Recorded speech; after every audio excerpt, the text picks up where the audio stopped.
Well, joining me here is Jessica Barker, a cybersecurity consultant.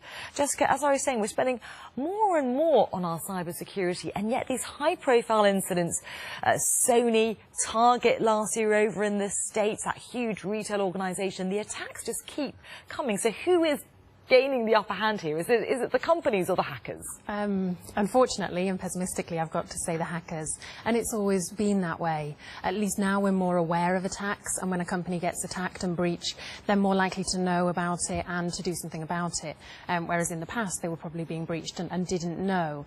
But the internet, we have to remember, is quite young still. Nobody foresaw it growing in the way that it has, or becoming used in our everyday lives and our work in the way that it has become so.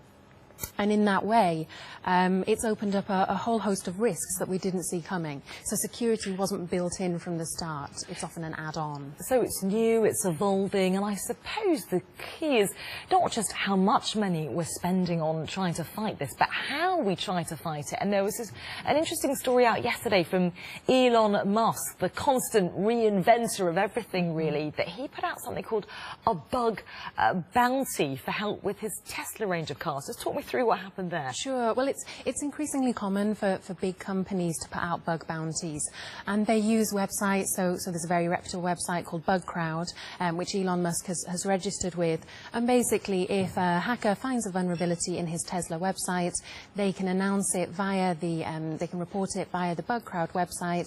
They get a reward. It's only $1,000, so it's actually not that much, but they get a reward, and they also get the recognition of their skills and that they've done something and reported it in the and a really fascinating example of a businessman, in this case Elon Musk, using the hackers to his own advantage, bring them on side. And that feeds into something in this report from RAND, doesn't it, where it talks about vulnerabilities in our cybersecurity, and it talks about these white, grey and black markets. Just explain what those are, Jessica. Well, one thing we have to remember is hackers aren't always malicious. The hacker gets a bad name, but hackers can often be good guys, and there are many ethical hackers as well as malicious hackers. The difference between the white, the grey and the black market is that it's whether it's sort of criminal or not. So the black market is where vulnerabilities are exchanged and sold for criminal purposes and to criminal gangs. The grey market is where they're sold, according to this report, to governments, government agencies, intelligence agencies. The white market, an example of that is what Elon Musk is doing. So where vulnerabilities are found and reported and perhaps a reward is given, but in a legitimate way.